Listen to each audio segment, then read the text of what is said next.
ampliando esta información, que es muy importante, porque en la astrología védica se manejan conceptos asociados a la astrología, asociados a la espiritualidad, asociados a la medicina.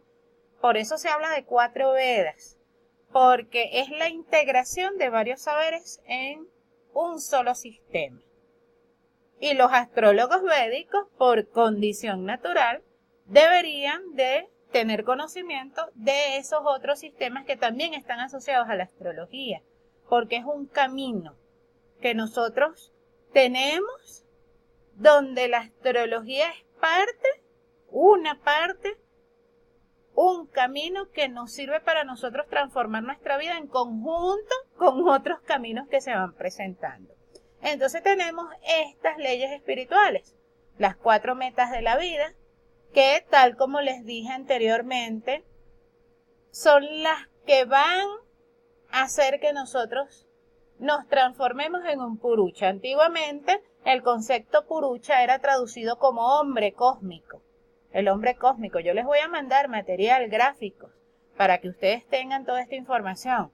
El hombre cósmico. Pero sin embargo, hoy por hoy, hemos evolucionado. Estamos en la era de Acuario y aparte de que estamos en la era de Acuario, estamos en una era que se está abriendo más hacia lo femenino, hacia la energía femenina, porque venimos de sociedades patriarcales. Y ahora se espera que en esta nueva era se comience a resaltar más la energía femenina. Las sociedades matriarcales, que son las culturas originales, como la India, las culturas indígenas de América, etc. Ahora bien, ese concepto purucha, que es el hombre cósmico, inicialmente así es nombrado en los Vedas, hoy por hoy tendríamos que hablar del ser cósmico, porque esa realización la puede lograr una mujer o un hombre indistintamente. Todos podemos llegar a ser purucha. ¿Cómo llegamos a ser purucha? Seres cósmicos a través de la realización de esas 4 metas de vida.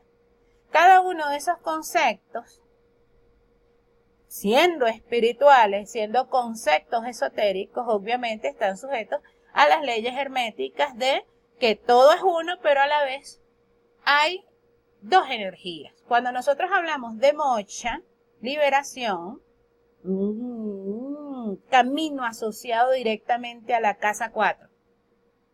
Nosotros estamos en la casa 4, reconocemos nuestras raíces, reconocemos nuestras creencias, nuestros principios que nacen de una sociedad, que forman parte de nuestro entorno, y a partir de ese reconocimiento transformamos nuestra vida. Si esos principios son buenos, evidentemente son principios que nos van a ayudar a crecer, pero si esos principios van en contra de lo que es la realización de estas 4 metas de vida como un destino superior y no un destino ordinario, aquí viene la búsqueda de la liberación. Pero esa liberación, tal como la han entendido los indios, para ellos guarda una relación directa con lo espiritual. Yo no soy el cuerpo, la negación del cuerpo físico, y yo me estoy liberando a nivel espiritual, ¿no? Yo estoy liberándome a nivel espiritual y yo estoy poniendo a un lado la realización material, que hasta el siglo pasado no era necesario. Ya los gurúes en la India se terminaron. ¿Por qué razón? Porque ya estamos en búsqueda, especialmente la cultura hindú, especialmente el pueblo hindú, está en búsqueda de la realización a nivel físico, a nivel material. Porque si bien es cierto que lo que le ha servido a ellos como base espiritual les permitió liberarse desde un punto de vista espiritual, ahora tienen que liberarse desde un punto de vista material, lo que es superar la pobreza, que también es una esclavitud ancestral.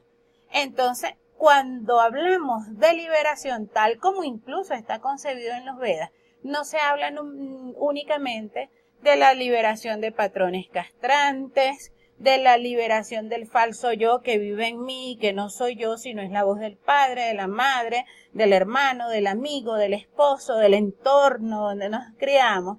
Nosotros creemos que somos yo, pero no somos yo, sino son todas o todos esos seres, todo ese colectivo que vive en mí es el que está marcando mi destino. De eso no tenemos que liberar.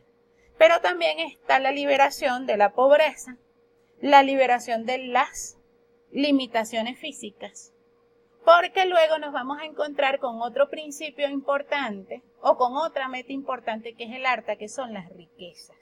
Es decir, que inicialmente, aun cuando los hindúes concibieron eso únicamente en el plano espiritual, y para ellos liberación tenía que ver más con lo espiritual que con cualquier otro factor de la vida o con cualquier otro concepto, nosotros aquí en Occidente nos enfocamos más en la liberación económica, en lo material, en las realizaciones físicas.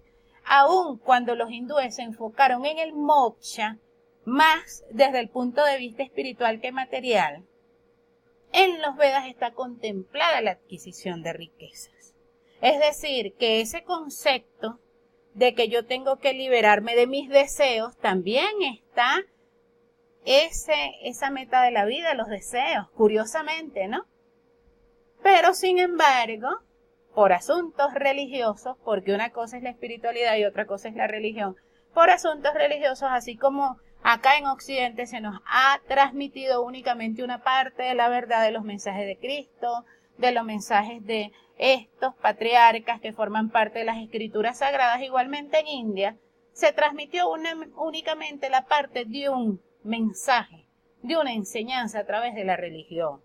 Para nosotros estar por encima de eso, ¿qué es lo que nos dice la religión? Tenemos que hacer un viaje, tenemos que conocer. Entonces los indios se enfocaron únicamente en el moksha porque eso fue lo que se les dijo. Tú tienes que renunciar a todos los apegos materiales, tú no puedes tener deseos. De hecho, uno de los enfoques más erróneos de las enseñanzas de Buda es que nosotros tenemos que renunciar a nuestros deseos. Pero curiosamente en los Vedas están contenidas estas 4 metas de vida, dentro de las cuales una de ellas es el logro de nuestros deseos. Entonces, una cosa es la que nos dice la religión, y vuelvo nuevamente a la casa 4, porque la religión nos mete una creencia, pero si nosotros no buscamos el origen de esa creencia, no nos vamos a liberar de eso que está enterrado en nuestra psique. Recordemos lo que vimos en astrología védica, en astrología integral el año pasado, y lo que vimos en el curso de mantras, signos y planetas con relación a las estrellas. Lo vamos a ver en este curso también, los nakshatras. La estrella Wei, la estrella Prokoi, están relacionados con patrones mentales que están enterrados tanto en nuestras raíces ancestrales, en la generación que está presente en esta encarnación, como en otras encarnaciones. Entonces, la liberación no tiene que ver únicamente con lo espiritual, no tiene que ver únicamente con que yo me libere de esos patrones aprendidos, esas creencias aprendidas, sino que también tiene que ver con la liberación de realizaciones. Bueno, si yo tengo una herida de pobreza, si yo tengo una herida de carencia, si yo tengo una herida de mala salud, yo también me tengo que liberar de eso. Nos pasa mucho de este lado del mundo. Bueno, como mi papá y mi abuelo y mi bisabuelo sufrieron de diabetes, mi destino es morir de diabetes, ¿no? ¿Y por qué razón? Yo me tengo que liberar de ese sufrimiento ancestral que yo traigo. Se ve mucho con las enfermedades de transmisión hereditaria. No, eso es hereditario. Porque todos tus familiares sufrieron de cáncer, murieron de cáncer, o murieron de diabetes, o murieron del corazón. Entonces tú has heredado eso y tú tienes que cargar con ese destino. La salud también es parte de la riqueza. O sea, no únicamente se considera la riqueza como el bienestar económico, sino también como la salud. Y para nosotros tener una vida plena, llena de salud y de riquezas, esa es una de las metas de la vida, el arta, las riquezas, nosotros tenemos que liberarnos de todas esas grabaciones que están registradas en nuestra casa 4. Con relación al Dharma también ocurre lo mismo.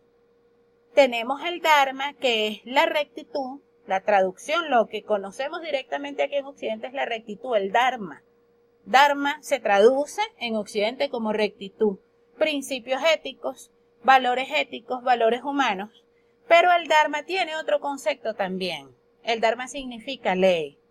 Y hay una parte de los Vedas que dice que nosotros tenemos que abandonar todos los dharmas. Pero ¿cómo es eso? Si yo tengo que seguir un dharma. Bueno, ahí está la clave. Yo tengo que abandonar todos los dharmas sociales, todo lo que me impone la sociedad como un modelo a seguir. En la India los matrimonios arreglados, que lo escogen los padres y no lo escoge la novia y el novio, dependen de la decisión de dos familias. Y no es que esto sea malo, sino que con el tiempo, esa forma de hacer las cosas ha ido trayendo como consecuencia cosas malas. Entonces, por eso la unificación, nosotros tenemos que aprender de ello. Ojalá nosotros tuviéramos aquí en Occidente nuestros padres que con sabiduría escogieran nuestra vida matrimonial, no hubieran tantos divorcios. Pero en el caso de ellos que lo hacen, ya la energía está contaminada. Ya no funcionan los matrimonios bajo ese concepto tampoco. Entonces, cuando nos hablan de los matrimonios arreglados en India, nos están hablando de una ley social que se tiene que cumplir. Eso es un dharma. Y dice la cultura hindú que tú tienes que seguir ese dharma. Bueno, y por generación, de generación a generación se acostumbraron a hacer eso. Los padres eligen las esposas, los esposos de sus hijos. Todo es arreglado según la religión donde se nace. Los hindúes se casan con los hindúes, los musulmanes se casan con los musulmanes. Los cristianos, una población muy pequeña en la India, se casan con los cristianos y todo sigue un patrón social, cultural que ya está impuesto. Eso es parte del dharma de la nación. Esas son las leyes que rigen la nación. Y eso es condicionante cuando yo quiero encontrar mi propio dharma, mi propio propósito de vida, mi propia meta de vida. Por eso es que el ascendente también tiene que pasar por un proceso de transformación. Y por eso es que una de las técnicas aplicadas en la astrología son las cartas progresadas. ¿Por qué razón? Porque nosotros nacemos con un ascendente, pero a medida que van pasando los años va progresando el ascendente y yo voy matizando mi personalidad. El ascendente no es algo fijo, el ascendente es móvil. Vamos matizando nuestra personalidad, nos vamos transformando. Yo nací en una cultura donde yo aprendí a vestirme de una forma diferente. Los musulmanes, las mujeres musulmanes se visten con una burka, con cubiertas. El cuerpo aquí en Occidente es diferente. Las hindúes se cubren el cuerpo, pero no es una vestimenta tan rigurosa como la que tienen las mujeres musulmanas. Entonces, todo eso son dharmas sociales impuestos en una cultura. En nuestra cultura también hay dharmas sociales. Bueno, yo he salido a la calle o yo he puesto fotos en las redes sociales en donde yo estoy cubierta y hago algún comentario y he recibido comentarios descalificadores porque no estoy mostrando como comúnmente hacen aquí en Occidente.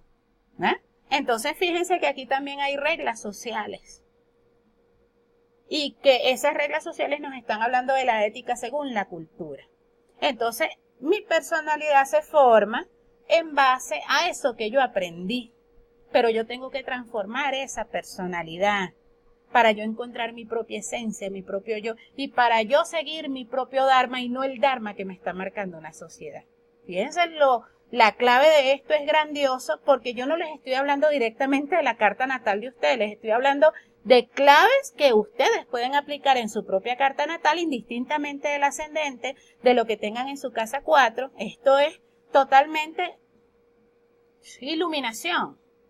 Esclarecedor en todo sentido, porque podemos usar este camino para nosotros lograr nuestras 4 metas de vida. El ascendente nos marca el dharma que yo estoy siguiendo porque nací en una sociedad y cuando yo me transformo, yo voy a encontrar mi propio dharma, voy a descubrir mi propio yo, voy a seguir mi propio propósito de vida. Vamos a hablar de de las otras 2 metas de vida que quedan, que son muy importantes.